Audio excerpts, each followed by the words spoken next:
बिस्मिल्लाहिर्रहमानिर्रहीम, अस्सलाम वालेकुम। होपफुली व्यूअर्स आप सब लोग बखैरियत होंगे। तो आज एक ज़बरदस्त सी रेसिपी के साथ आपकी खिदमत में हम फिर हाजिर हैं और आज हमने रेडी की है क्रिस्पी गोभी फ्राई। और यहाँ ये बताती चलूँ कि ये गोभी के पकोड़े नहीं हैं बल्कि उससे टोटली डिफरेंट है टेस्ट में भी और लुक में भी। तो इसको किस तरह से रेडी किया है चलें चल के देखते हैं। जी, तो क्रिस्पी गोभी फ्राई बनाने के लिए यहाँ मैंने एक कढ़ाई में तकरीबन आप कह लें 1.5 किलो के करीब पानी रख दिया है। अंदाजे से ही रखा है लेकिन ये तकरीबन 1.5 किलो होगा। और इसमें 1 टेबल स्पून अभी मैं डाल रही हूँ नमक और 1 टीस्पून जाएगी हल्दी और तकरीबन 2 टेबल स्पून इसमें मैं सिरका डालूंगी और थोड़ा सा इसको मिक्स किया। और अभी आप देखें ये बॉइलिंग टेम्परेचर पे है पानी।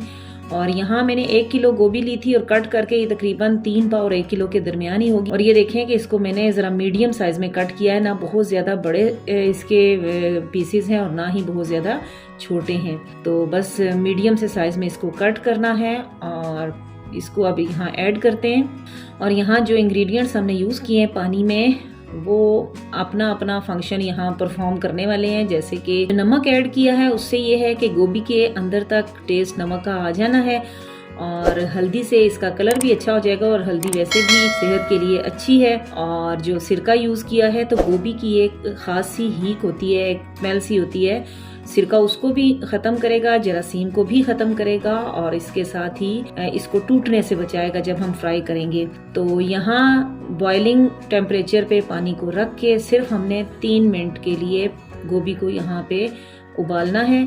और ये देखें अब मैंने फ्लेम को ऑफ कर दिया और इस तरह से एक छलनी लेके और हम ये गोभी इसमें निकाल लेते हैं। जब ज़रा हट के कुछ पकोड़ों से या किसी भी इस तरह से कोई हट के सालन से कुछ खाने का दिल करे तो ये चीज़ बना के इस्तेमाल करें, ज़बरदस्त टेस्ट आपको मिलने वाला है। और इसको बस थोड़ा सा हम नॉर्मल टेम्परेचर में लेकर आएंगे और जब तक कि गोभी हमारी थोड़ी ठंडी होती है हम इतनी देर में इसके लिए बैटर रेडी कर लेते हैं जिसमें हमने इसको फ्राई करना है।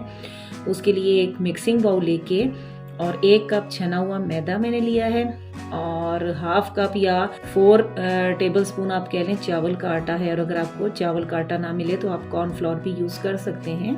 और अब कुछ स्पाइसेस हमने इसमें ऐड करने हैं। 1 टीस्पून मैंने यहाँ काला नमक डाला है और 1/2 टीस्पून सिंपल जो नमक हम घर में यूज़ करते हैं वो यहाँ डाला है। और कुछ स्पेशल इंग्रेडिएंट्स जो कि गोभी क्योंकि हमें पता है कि डाइजेस्ट होने में थोड़ा सा प्रॉब्लम करती है तो काला नमक इसी वजह से यहाँ मैंने यूज़ किया है। और साथ के साथ यहाँ 1/2 टीस्पून अदरक पाउडर और 1/2 टीस्पून ही लहसुन पाउडर इस्तेमाल कर रही हूँ। इसकी जगह पे ये दोनों चीज़ें फ्रेश भी यूज़ की जा सकती हैं। और साथ में अजवाइन है 1 टीस्पून, हाथों में लेके थोड़ा सा इसको मसल के इसमें डालें तो अच्छी सी खुशबू इसकी आ जाएगी इसमें।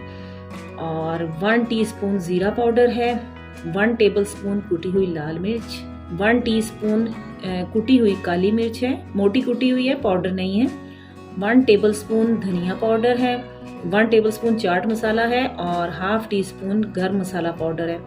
और ये सारी चीज़ें जो है पहले ड्राई मिक्स की और 1 लीमू का रस इसमें मैं अब डाल रही हूँ। और अब थोड़ा थोड़ा पानी डाल के इसको एक थिक बैटर की कंसिस्टेंसी में हमने रेडी करना है, बहुत ज़्यादा पतला इसको नहीं करना। तो ये देखें बैटर हमारा रेडी है। तो बस अब करेंगे क्या कि थोड़ी थोड़ी गोभी लेके इसमें डालते जाएंगे और चम्मच से इसके ऊपर कोटिंग करते जाएंगे। इकट्ठी अगर गोभी डाल दें तो वो यहाँ पे हैंडल करनी मुश्किल हो जाएगी और गोभी के टूटने का भी खतरा हो जाएगा। तो यहाँ थोड़ी थोड़ी डाल के उसको मिक्स कर लेंगे और अच्छी सी कोटिंग इसके ऊपर कर लेनी है। ये देखें कोटिंग ज़बरदस्त सी हो चुकी है और ऑयल भी हमारा गर्म है। तो मीडियम फ्लेम पे रखते हुए अब ये गोभी के पीसेस हमने करने हैं फ्राई और डाल के थोड़ा सा पहले उसको एक साइड से कलर आ जाने दें और फिर चम्मच से उसकी साइड चेंज करें। और